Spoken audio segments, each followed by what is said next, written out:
Bonjour à toutes et à tous, bienvenue chez Poca dans les studios Victoire qui nous accueillent aujourd'hui pour cette émission exceptionnelle qui va nous aider à répondre à la question qui intéresse tout l'écosystème tech aujourd'hui. Comment bien préparer sa levée de fonds? Il y a 6 mois, ça semblait un petit peu plus simple. Aujourd'hui, le contexte a un peu évolué. L'émission est produite par Epoca Up, c'est l'agence de communication qui accompagne les startups de l'amorçage jusqu'à l'introduction en bourse. Le contexte, je l'ai dit, il a un petit peu évolué ces derniers jours. Le président de la République l'a annoncé il y a quelques semaines. C'est manifestement la fin de l'abondance. Pour la French Tech et pour l'écosystème tech en général, le changement de paradigme a été assez brutal puisque le début de l'année 2021 a été très actif en termes de levée de fonds pour les startups de la French Tech. On a eu plus 63% par rapport à 2021, en 2022.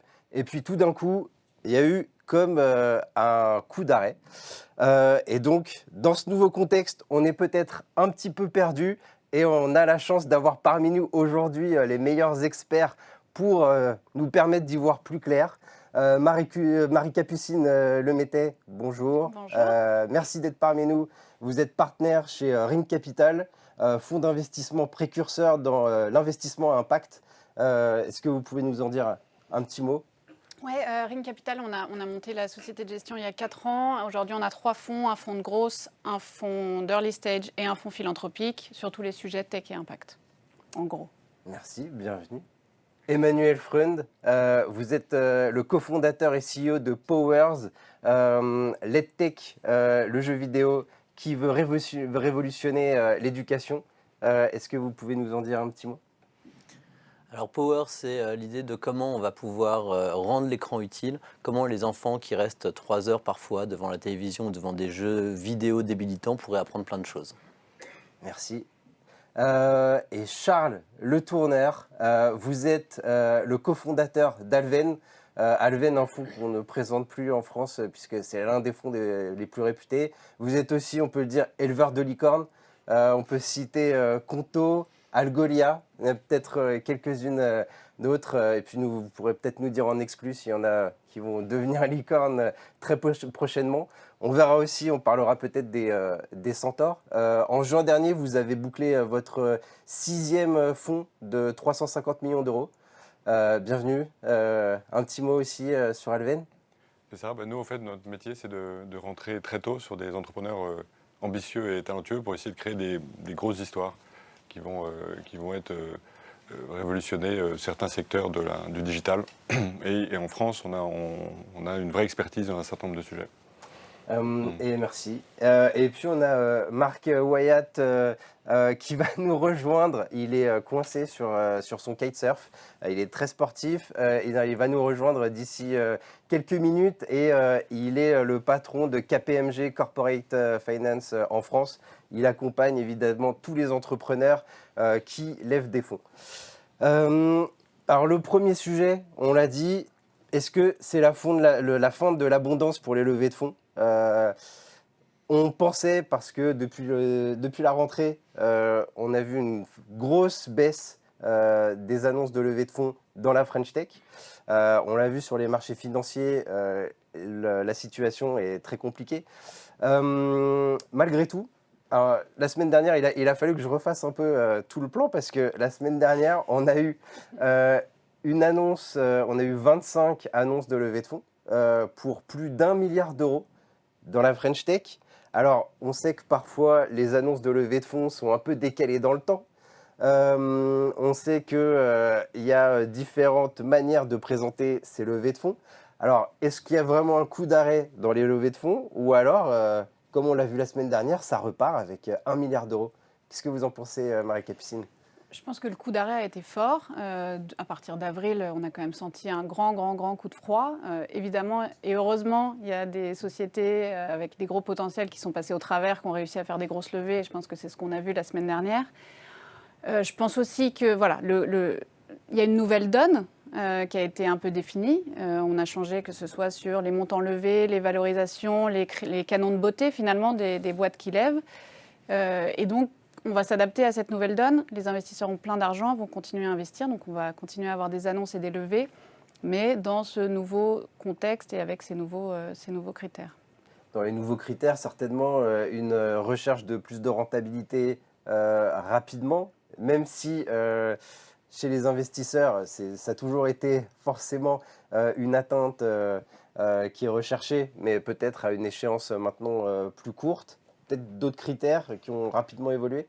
Non, le numéro 1, c'est ça, c'est le cash burn, la capacité à revenir à l'équilibre. On sait tout le monde s'est dit, il y a une grosse panique, s'il faut revenir à l'équilibre, ça va prendre combien de temps, ça va nous coûter combien, etc. Ça, c'est quand même des réflexions qui n'étaient pas du tout dans plein de boîtes. On était assez loin de ce sujet-là, il y avait du cash en abondance. Donc le runway, ce n'est pas une notion qui était forcément calculée et suivie à la semaine. Donc ça, je pense que c'est le gros du sujet. La valorisation, elle est multiple. Ça aussi, ça a pas mal changé. Ça nous vient directement du marché coté et de ce qui s'est passé sur le Nasdaq. Là aussi, on a un peu changé de calibre. Et le dernier point, c'est les secteurs. Je pense qu'on l'a vu dans les grosses levées. Il y a tout un sujet sur les climate tech, sur les recharges électriques, qui concentrent une grosse partie des dernières levées. Bon, voilà. Donc, il y a des nouveaux secteurs qui sont plus à la mode aussi.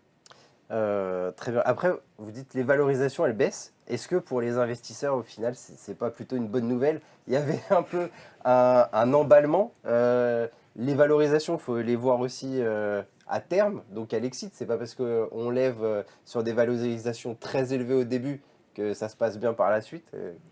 Ça, c'est une très bonne nouvelle pour les investisseurs. Il y a un rééquilibrage du pouvoir de négociation dans les deals qu'on avait un peu perdu, je pense, en 2021. Oui. Charles, vous êtes aligné là-dessus? Non, je suis complètement aligné avec ce que vient de dire Marie-Capucine. Juste pour compléter, en fait, le phénomène d'ajustement récent, il vient d'un phénomène très macro. C'est qu'en fait, une boîte de technologie sont des cash flows futurs, à long terme, actualisés. Et donc, en fait, le principal impact, il est venu du fait de la hausse des taux, a engendré quand même une baisse du Nasdaq, et par ricochet, toute la chaîne se refroidit. Mais en même temps, donc ça change un peu, c'est vrai, la perception des investisseurs sur la valeur d'une entreprise de tech, parce qu'elle se dit le cash flow a de la valeur. Mais il ne faut pas oublier que l'ADN propre quand même des investisseurs de notre type, c'est d'investir dans des sociétés petites qui vont devenir très grosses. Et ça reste vrai. Donc il faut... après, il y a des typologies de fonds différentes. Il y a des gens qui sont très attachés à la rentabilité, mais d'autres investisseurs, dont on fait partie, on reste attachés à l'ambition des entreprises et leur capacité à créer des belles histoires. En étant plus frugal qu'avant, mais ce critère quand même d'ambition et de taille n'a pas complètement disparu. Et après, juste pour rebondir sur la question également de la valorisation, il y a eu forcément justement un gros ajustement des valorisations des affaires mûres, du Nasdaq, des tours d'affaires qui lèvent plusieurs centaines de millions d'euros, et par répercussion, les affaires plus jeunes baissent aussi un peu en valorisation, mais moins. En fait, on est dans un marché qui reste de l'early stage, ce qu'on appelle early stage, donc des affaires qui lèvent du seed et de la série A qui lèvent entre 5 et 10 millions d'euros, qui reste très actif, sur lequel, je sais pas, la semaine dernière, il y a eu, j'ai noté, une quinzaine de levées entre 1 et 5 millions d'euros en France. Donc c'est un marché qui reste actif. Et puis par construction, les valorisations baissent, mais en même temps, elles sont construites, les valorisations, sur la dilution qu'on va donner aux fondateurs au début. Donc mécaniquement, la baisse est moins forte que sur les affaires beaucoup plus mûres. Et dans le même temps, on l'a dit, vous avez levé votre 6e fonds de 350 millions d'euros en juin dernier, ce qui veut dire que ces fonds, vous allez les investir. Donc vous restez nécessairement à l'affût du marché? Oui, alors, comme disait Marie-Capucine, une des tendances également de long terme, c'est qu'il y a beaucoup d'argent dans le marché, parce qu'il y a beaucoup de fonds qui ont levé. C'est un marché qui est devenu global aussi, où il y a énormément de fonds américains qui sont actifs maintenant, parce qu'ils ont découvert que l'Europe était un endroit où on crée des très belles affaires, moins chères en termes de coûts de fabrication. Et donc il y a toute une série de fonds américains qui n'étaient pas du tout présents avant, qui ont maintenant des antennes à Londres, à Paris. Donc en fait, il y a une concurrence assez forte sur le early stage, et pas mal de capitaux, qui, dans l'environnement actuel, sont forcément plus sélectifs. En fait, moi je dirais que l'environnement actuel, il est surtout... on se donne un peu plus de temps pour faire les dossiers. On est plus sélectif sur tous les critères de qualité, y compris le cash flow, mais pas que. Mais l'ambition reste là. Donc positif plutôt pour la fin de l'année? Raisonnablement positif à moyen terme, et prudent à court terme, mais très, très positif sur les fondamentaux. Oui. Vous, Emmanuel, vous êtes de l'autre côté de la barrière, du côté des entrepreneurs qui lèvent des fonds. Donc, pour vous présenter en quelques mots, vous avez levé en plein Covid, en plein mois d'août, avec un PowerPoint, 3 millions d'euros pour, en quelques semaines seulement, pour lancer Powers. Donc, vous savez y faire. Ensuite, levée complétée de 7 millions d'euros qui vous permet certainement de voir arriver, d'avoir tout le temps pour développer votre jeu vidéo éducatif. Est-ce que vous avez déjà senti ces 6 derniers mois des choses changer auprès des investisseurs, des demandes plus particulières, des boards qui sont sur des thématiques différentes, ou peut-être au final, quand le business plan et quand la vision est claire dès le départ, peu importe l'évolution des marchés, on est tous d'accord sur un consensus. Oui, alors on a vraiment senti un changement, clairement. D'abord, effectivement, la façon dont... Alors 7 millions, comme vous le disiez, ça permet de voir venir d'une certaine façon. Mais ce qu'on nous disait aussi très tôt, ce que disait notre board, c'est qu'il faut aller très vite. La valorisation d'une boîte dépend aussi de sa capacité à générer une très belle courbe très rapidement. Si on met 2 ans à retrouver notre marché ou si on met 3 mois, c'est pas la même valorisation. Donc, contraire au départ, on nous encourageait beaucoup à dépenser ce cash très rapidement, d'une certaine façon. Et puis, depuis avril, on l'a vu assez rapidement. Là, Winter is coming, on se dit, peut-être, il ne faut peut-être pas le dépenser si rapidement. D'ailleurs, les fonds qui viennent nous voir ont l'air beaucoup moins pressés. Et on sent moins chez les fonds cette idée de il faut qu'on soit dedans, il faut qu'on soit dans le train, autrement on va louper le deal. Là, il y a moins cette pression sur les fonds. Et donc, automatiquement, les temps sont plus longs, d'abord. Ensuite, ça ne change quand même pas grand-chose, bizarrement. Et c'est tout le paradoxe de tout ça, c'est à la taille là où on est, c'est-à-dire quand on est... Alors évidemment, sur le seed, on a l'impression que ça ne change pas grand-chose. En tout cas, c'est ce qu'on avait un peu vu. On nous dit tout le temps que sur les grosses boîtes, sur la grosse, oui, ça va changer, effectivement, c'est plus compliqué, on va faire moins... Comme les valorisations ont été divisées par 4 pour certaines boîtes, bah évidemment, automatiquement, ça impacte beaucoup les levées de fonds en grosse. Mais sur cet entre-deux, entre la série A et la série B, bah c'est compliqué, on ne sait pas.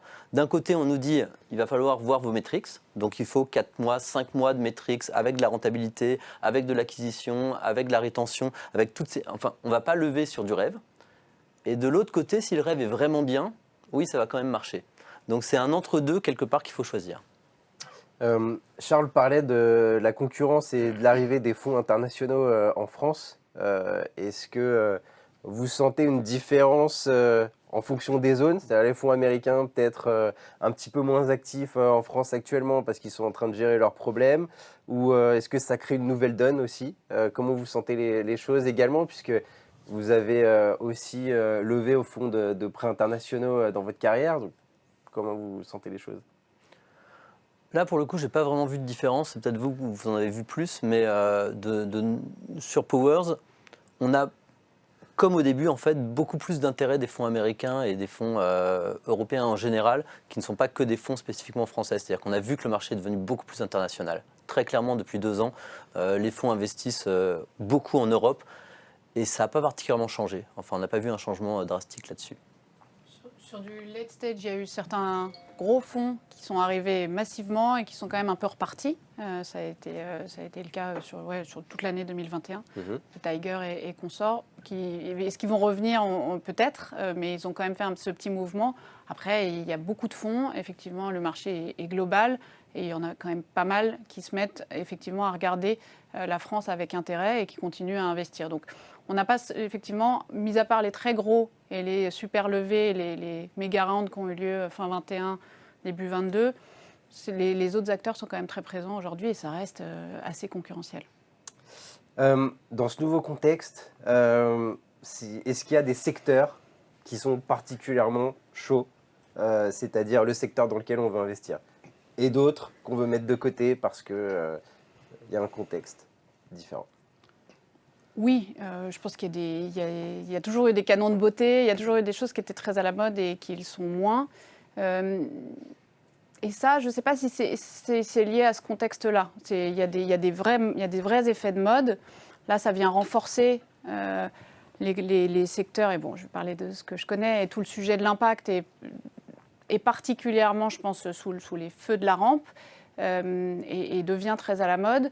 On a des secteurs un peu adtech, martech qui commencent déjà à perdre pas mal de leur sexiness, qui sont toujours pas très sexy. Mais voilà, ça n'a pas changé drastiquement. Ça renforce à nouveau, comme on devient plus sélectif, ce qui est sexy est encore plus sexy et ce qui n'était pas encore moins. Alors justement, c'est le deuxième sujet que je voulais évoquer avec vous aujourd'hui. C'est cette nouvelle tendance qu'on a un peu sentie à l'IPEM. La semaine dernière, à l'IPEM, c'est un peu le grand rassemblement des investisseurs qui avait lieu à Cannes.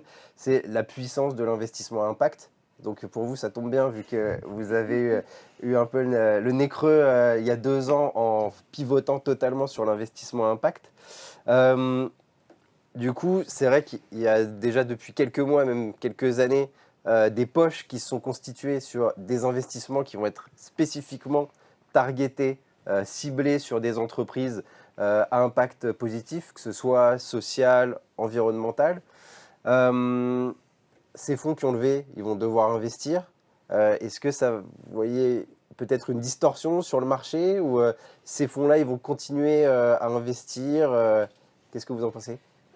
L'impact, tout le monde en parle. Il y a un gros effet de mode, il faut revenir un peu aux définitions, mais je pense qu'il y a plein de méga tendances qui convergent et qui expliquent que l'impact est un mot très à la mode. Il y a des prises de conscience, une pression des consommateurs qui est assez forte. 2, il y a une urgence et des problèmes qu'il faut résoudre, avec une vision assez claire, je pense, que les entrepreneurs sont les bonnes personnes pour résoudre ces sujets. Il y a une pression réglementaire aussi qui est assez forte.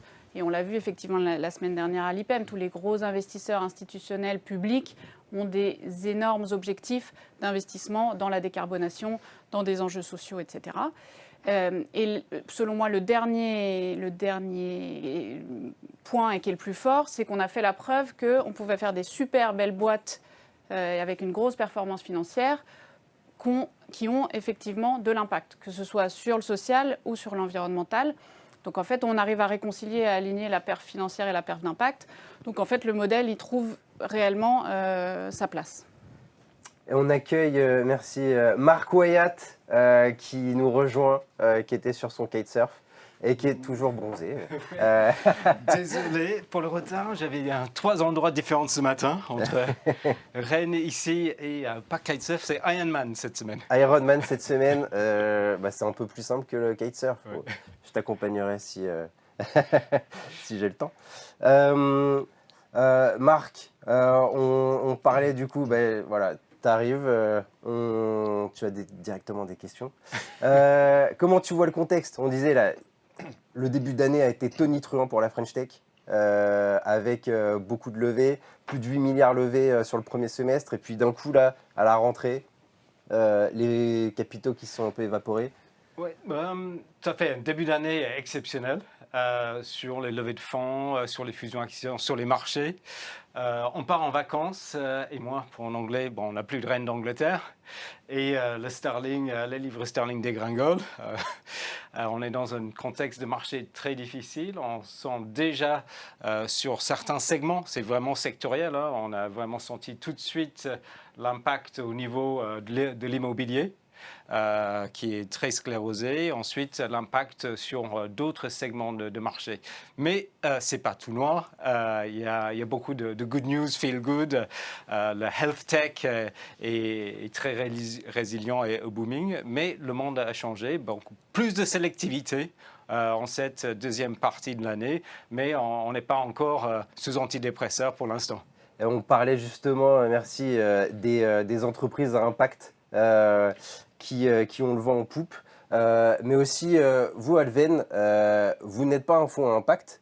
Malgré tout, vous êtes quand même très intéressé par tous ces sujets, toutes ces entreprises qui ont pour objectif de changer le monde. Et aujourd'hui, il faut changer le monde en améliorant la planète.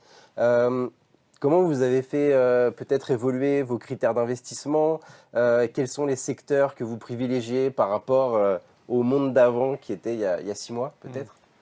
Non, c'est vrai qu'on n'est pas un fonds impact au sens où on ne fait pas que des sociétés qui ont un impact fort. Mais en même temps, nous, on n'investit que dans le digital. Et en fait, comme on le sait, le digital consomme énormément de carbone. Donc en fait, on est à la fois sur une industrie qui est pas bonne pour l'environnement et en même temps sur une génération d'entrepreneurs aussi qui est très sensible en fait à ces sujets. Donc la réalité, c'est que on intègre souvent dans nos critères d'appréciation d'une affaire qui rentre dans nos critères, parmi justement ces critères-là, un critère impact et la capacité des entrepreneurs à être actifs sur ce sujet. Et donc on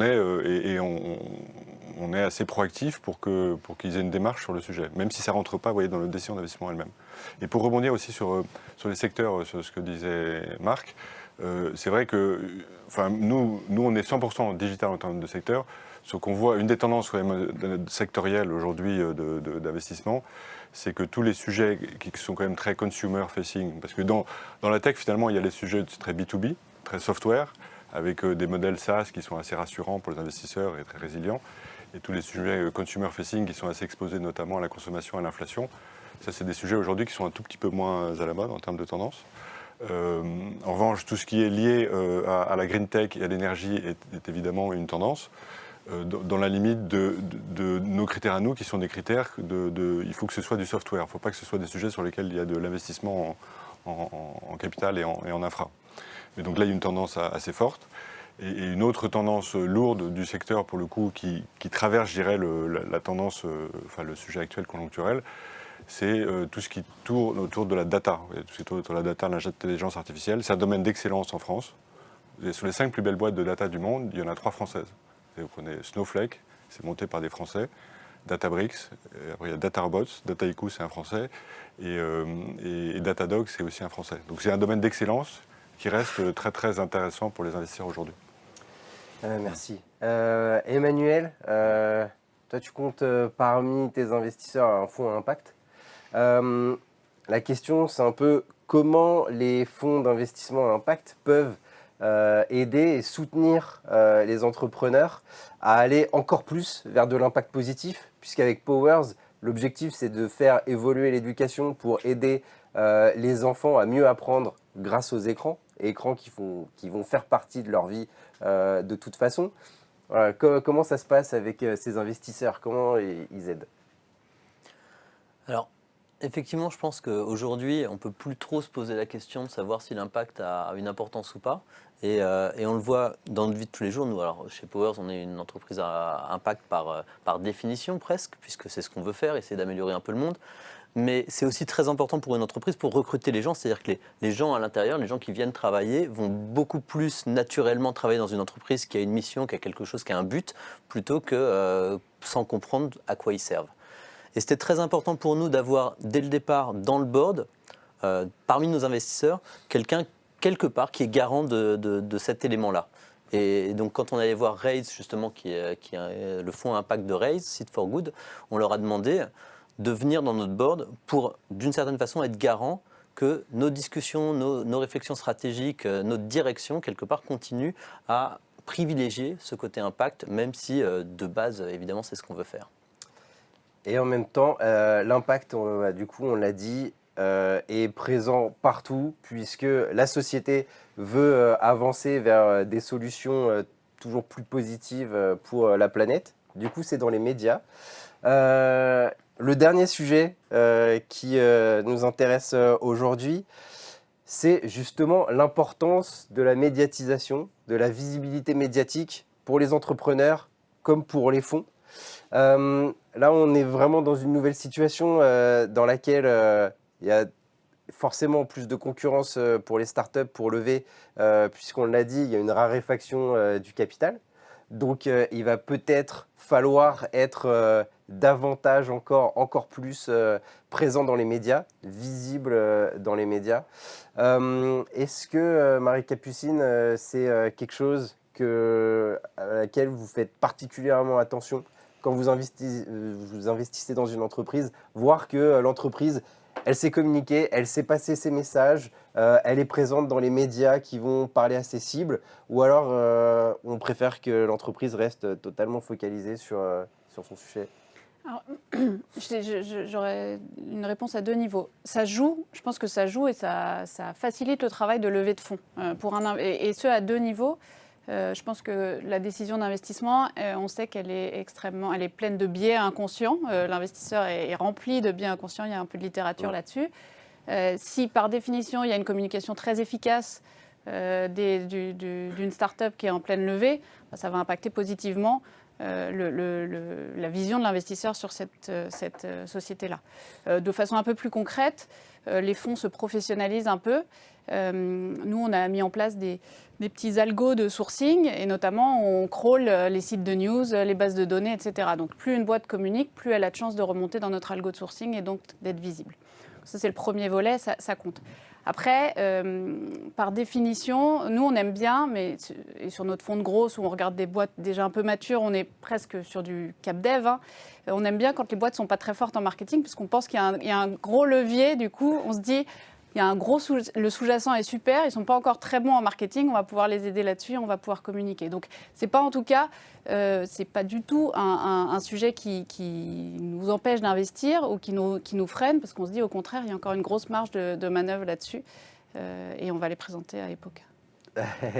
Charles, un avis? Oui, alors, le sujet média, dans mon esprit, il concerne surtout les sujets consumer, enfin, justement, et c'est un sujet très important. Et je trouve qu'une des tendances récentes qui est intéressante, c'est qu'il y a eu un mouvement très fort vers le marketing à la performance. Google, Facebook. Et en fait, ce marketing-là, il est devenu extrêmement cher. C'est que la plupart de nos sociétés positionnées sur des sujets grand public trouvent qu'ils sont beaucoup trop dépendants de ces plateformes. Et reviennent à des médias plus traditionnels et les trouvent à nouveau rentables et performants. Et même sur des sujets de pur branding, en fait, qui sont difficiles sur lesquels il est difficile de mesurer la performance directe. Donc je trouve qu'il y a un vrai retour de balancier vers des médias plus traditionnels sur les sujets grand public. Alors l'autre sujet que ça m'inspire, c'est que pour les startups, alors là, quel que soit le sujet confondu, l'aspect levée de fonds et equity story, le fait de dire j'ai levé avec tel fonds sur tel valo, et puis après tel autre fonds, et puis d'enchaîner les levées de fonds, ça, c'est aussi il y a aussi un impact médiatique de ça. Et ça contribue parfois au succès des sociétés, à leur valeur, à leur attractivité, de façon plus ou moins justifiée d'ailleurs. Mais le sujet médiatique des startups elles-mêmes dans leur levée de fonds est aussi un sujet intéressant. Oui, puisque ça peut créer un buzz positif. Ou négatif. Ou négatif. Emmanuel, nous, on a créé un peu de buzz positif autour de tes différentes startups. Oui, mais c'est marrant ce que dit Charles, parce que effectivement, alors on a une certaine habitude, un peu grâce à toi, mais de parler à plein de presse et plein de journalistes, effectivement. Mais quand donc j'avais fait Blade, on avait levé 10, 50, 100 millions, donc tous les journaux parlaient de ça à chaque fois. Puis je commence à faire Powers, on lance le truc, c'est un nouveau jeu, les journalistes en parlent, et on fait notre levée de 7 millions, et personne n'en parle. Et je vais appeler les journalistes et ils me disent non, c'est une levée de 7 millions, ça ne nous intéresse pas. Et le projet n'a plus d'importance d'ailleurs, il y a rien. C'est une levée de 7 millions, on n'a pas la place pour en parler malheureusement. Et on a dû se réinventer pour savoir comment on va effectivement parler à la presse, parce que pour nous c'est très important. Encore une fois, on est consumer. Comment on va parler à la presse, comment on va se faire connaître, et c'est plus avec les levées de fonds nécessairement. C'était assez intéressant. Oui, et c'est en développant des nouvelles activités, notamment récemment avec une personnalité du sport qui est. Après, il y a plein de moyens, et effectivement, le fait que le monde a quand même beaucoup changé, le fait qu'on soit le fait que les gens veulent avoir un impact et revenir au sens de ce qu'on est en train de faire, ça aide beaucoup. Donc le fait qu'on soit dans les écoles, par exemple, tout de suite les journalistes, ça les réveille et ils sont très contents de venir avec leur caméra dans une école avec des enfants pauvres qui apprennent grâce à Powers. Ils sont très contents quand on parle de métaverse. On parlait de quand est-ce que les fonds vont mettre dans des petites sociétés pour aller très loin. Tout le monde pense ou sait que le métavers, ça va avoir un intérêt dans les quelques années à venir. Donc effectivement, des mots que la presse ne comprend pas du tout. Un métavers, personne ne sait ce que ça veut dire. C'est tout d'un coup, ils sont très contents d'écrire dessus. Ou alors des personnalités du monde politique qu'on fait investir stratégiquement, ou du monde sportif, pour dire, voilà, tel joueur de foot a investi, ça aide beaucoup aussi. Puisque parmi vos nouveaux investisseurs, vous avez Edouard Mendy, le meilleur gardien de but au monde, qui est aussi tout à fait intéressé par les sujets impact et sur comment faire évoluer l'éducation. C'est un échange de bons procédés, c'est-à-dire qu'un joueur de foot a envie de ne pas être vu que comme un joueur de foot. Il aimerait bien être vu pour autre chose aussi. Et nous, on a envie d'utiliser la notoriété d'un joueur de foot, par exemple. Donc effectivement, c'est des mariages comme ça qui marchent assez bien. Marc, on travaille ensemble sur l'accompagnement des startups pour les levées de fonds. Est-ce que tu sens aussi une différence quand, justement, en phase de levée, on a une communication puissante dans les médias qui vont être particulièrement suivis par les investisseurs? Comment tu vois les choses? Je pense que ça fait partie des best practices qu'on voit, bien évidemment, qui vient des grandes entreprises. On est habitué à avoir la communication des sociétés cotées avec une communication trimestrielle. Donc les startups et les scale-up s'inspirent de ça pour mettre en place une communication, pour être visible pas uniquement auprès des investisseurs, mais les futurs investisseurs, parce que la période d'investissement et de levée, ça peut prendre du temps. Donc un investisseur qui n'est pas prêt à faire un tour, ils peuvent être en train de regarder ce qui se passe. Donc la communication, bien évidemment, c'est évident.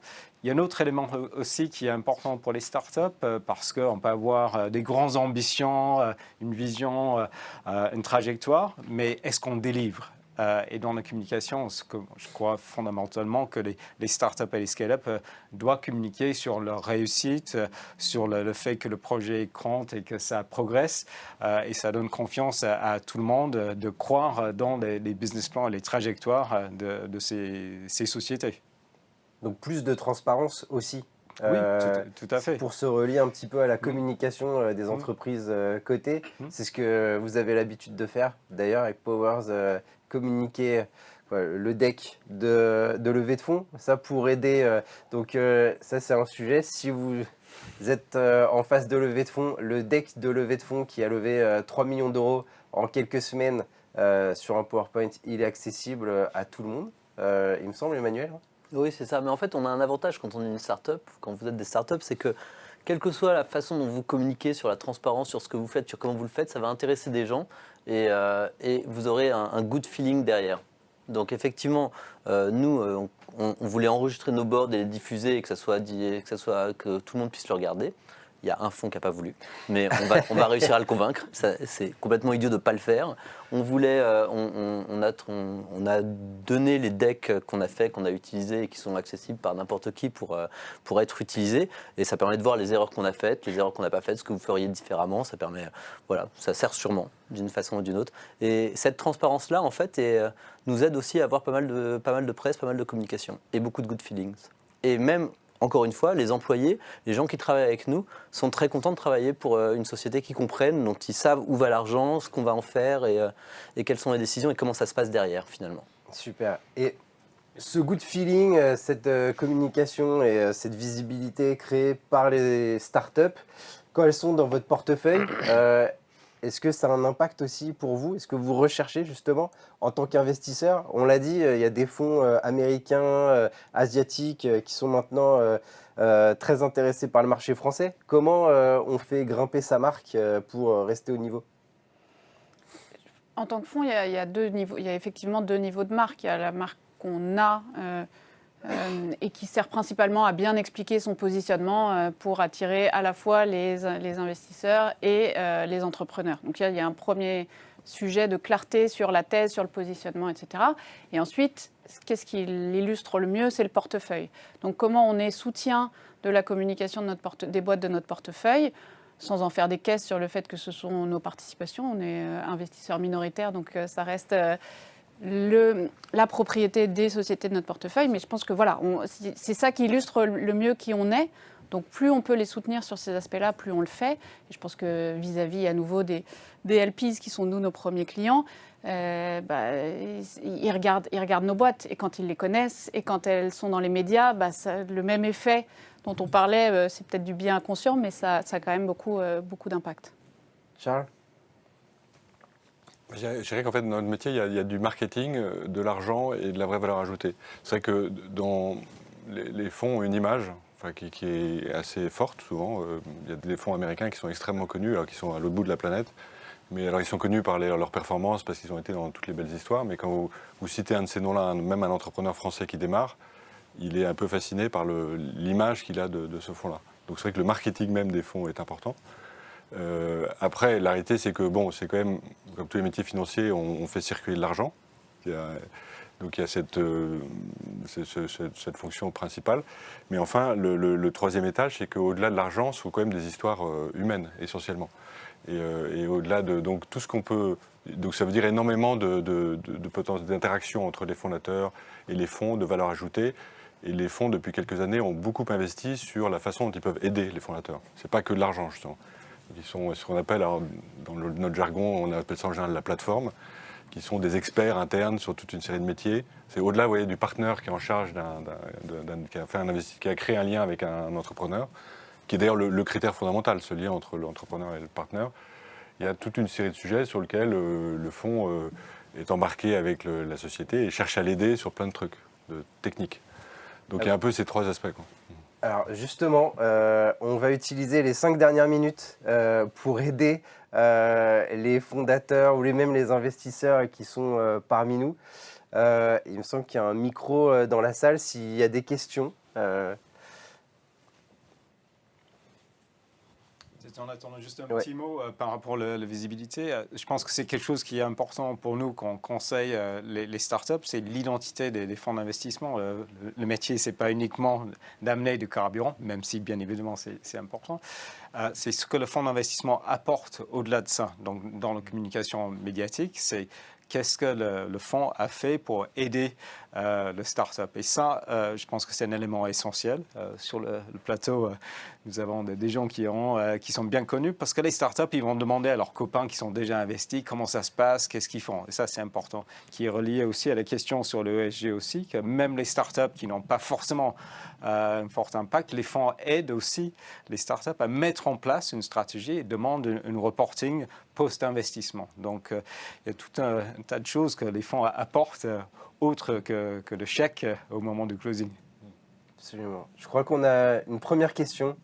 Oui, alors surtout pour les fonds, comment vous percevez les investisseurs corporate? Donc, par exemple, s'il y a une startup qui a déjà un investisseur corporate dans son capital, pour vous, comment vous le percevez? Est-ce que vous avez déjà vécu des exemples comme ça et quel impact ça a eu sur vos décisions d'investissement? Je peux répondre, ou Mike peut répondre aussi, mais c'est un sujet, c'est un vrai sujet, un bon sujet, parce qu'il y a de plus en plus d'investisseurs corporate qui ont créé leur fonds. Alors, historiquement, en fait, c'est un sujet que, surtout dans les phases assez tôt du développement, je vous parle un petit peu franchement, on cherche en général à éviter le co-investissement avec un fonds corporate parce qu'on pense qu'il peut avoir un agenda un tout petit peu différent des fonds financiers, influer sur l'orientation de la société, sur la sortie, etc. Bon, ça, c'est un petit peu l'idée reçue générale. Donc, on cherche potentiellement à éviter. En même temps, on est conscient de la valeur ajoutée qu'ils apportent parfois sur certains sujets et on traite justement ces sujets potentiels conflits d'intérêts par typiquement des sujets packs d'actionnaires et ça se traite très bien. Et on l'a fait dans plusieurs cas et ça s'est très bien passé. Donc je pense que les mentalités ont un peu évolué là-dessus parce que le sujet conflit d'intérêts est devenu moins important potentiellement que la valeur ajoutée. Donc la tendance est positive, je trouve, sur la tendance à co-investir avec des fonds corporate. Et les fonds corporate eux-mêmes sont plus matures aussi sur leur rapport, enfin ils ont des retours d'expérience, donc sur leur rapport aux autres fonds, à la société, sur ce qu'ils peuvent accepter dans le pacte d'actionnaires aussi. Donc, je pense qu'on identifie les fonds corporate qui sont les plus matures parce qu'on voit leur portefeuille, on voit les sorties qu'ils ont eues, comment ils se sont comportés dans des événements de liquidité ou autres. Et voilà. Donc ça donne aussi une teinte au marché. Voilà, dans certains cas, ça peut être quand même un peu embêtant. On est encore parfois sur des deals qui capotent parce qu'il y a un corporate qui veut être trop, qui a un agenda qui est trop éloigné de celui de l'investisseur financier. Sur le plan de gouvernance, je pense qu'on est sur maintenant un terrain assez balisé. Dès que le fonds corporate n'a pas de main sur les événements majeurs. L'autre élément, c'est une dépendance opérationnelle qui peut faire également peur, mais les fonds de corporate peuvent être un grand accélérateur. Donc, nous, on essaye de faire des démarrages parce qu'on trouve que c'est un accélérateur en assurance, mais il faut veiller à la fois sur l'aspect de gouvernance et sur cette dépendance client ou fournisseur ou autre. C'est pas forcément bloquant, mais c'est cas par cas. Ça peut être très positif. Eh bien, oui, une dernière question alors. J'avais une question sur Merci. J'avais une question sur le timing moyen des levées de fonds et quels étaient les critères clés qui pouvaient accélérer ce timing ou au contraire le ralentir dans l'analyse de dossier et la clôturation du deal. Parce que le sujet du timing est essentiel pour l'entrepreneur, il est aussi important pour l'investisseur, et donc c'était un sujet qui m'intéressait.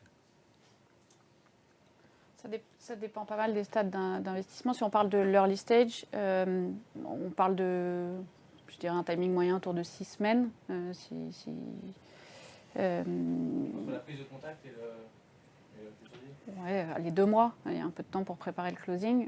Quand tout ça va vite, tout le sujet, c'est pour les fonds en tout cas, mais pour les entrepreneurs aussi, c'est d'identifier les partenaires en amont, de les tenir informés pour que le process en lui-même soit le plus rapide possible, parce que les fonds ont l'information en amont et que la relation dont parlait Charles tout à l'heure ne commence pas le jour de la rencontre, mais a été créée avant. Ça aide forcément beaucoup. Enfin, je pense, Emmanuel, c'est plus facile de lever quand tu connais déjà l'écosystème et que tu as ces relations de confiance. Et là, je pense que les timings s'allongent un petit peu, ils ont été réduits. On a beaucoup parlé de term sheet en 48 heures ou ce genre de choses. Bon, ça se réallonge un peu, mais je pense que l'early stage, par définition, il faut savoir aller vite. Ça, c'est une des... En tout cas, pour nous, on sait qu'on est, en tant qu'investisseur, on est aussi jugé sur notre capacité à aller vite dans notre prise de décision et notre analyse. Donc, ça reste un gros critère sur lequel... un gros enjeu pour nous. Merci. Oui, un dernier mot. Charles ? Juste un dernier mot pour compléter ce que dit Marie-Capucine. Enfin, on est revenu dans des timings un tout petit peu plus normaux de traitement. Mais si j'ai juste un petit conseil à vous donner, c'est que c'est l'importance quand même de préparation du pitch. Parce que la réalité, c'est que vous pouvez avoir en tête qu'un investisseur, en fait, il voit quand même beaucoup de dossiers. Enfin, je sais pas, nous, on voit à peu près entre 2500 et 3000 sociétés par an. Et donc, en fait, il y a un moment clé qui est le moment où on a une fenêtre pour faire un pitch. Et ce pitch, il faut qu'il soit bien. Il faut qu'il soit préparé et qu'il ait répondu à toutes les questions. Il y a 5 ou 6 questions clés sur lesquelles un investisseur se concentre. Et donc cette fenêtre, il ne faut juste pas la rater, parce que c'est en général un aiguillage positif ou négatif. Parce que si on parle de durée moyenne, je pense que ce qui est plus frappant, c'est l'écart type entre quelques jours, quelques semaines ou plusieurs mois. Et ça, c'est lié aussi avec la communication. S'il y a une prise de contact bien amont pour créer un peu de visibilité, donc le durée moyenne, c'est très très variable. Et cette fenêtre de tir, c'est aussi le moment pour faire partir la visibilité médiatique. Merci beaucoup. Je vous propose qu'on continue cette discussion lors du déjeuner qui va se dérouler chez Epoca. Merci au studio Victoire. Epoca et Epoca Hub, c'est une communauté, donc merci d'être avec nous aujourd'hui. On va pouvoir continuer à échanger après, évidemment. Merci à nos invités. Marie-Capucine Lemété, partenaire de Ring Capital. Marc Wyatt, patron de KPMG Corporate Finance, Emmanuel Freund, cofondateur, CEO de Powers, et Charles Le Tourner, cofondateur, managing partner d'Alven. Merci beaucoup pour vos réponses, vous nous avez aidé à y voir plus clair, et à très vite pour nous retrouver pour discuter. Merci beaucoup.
Merci.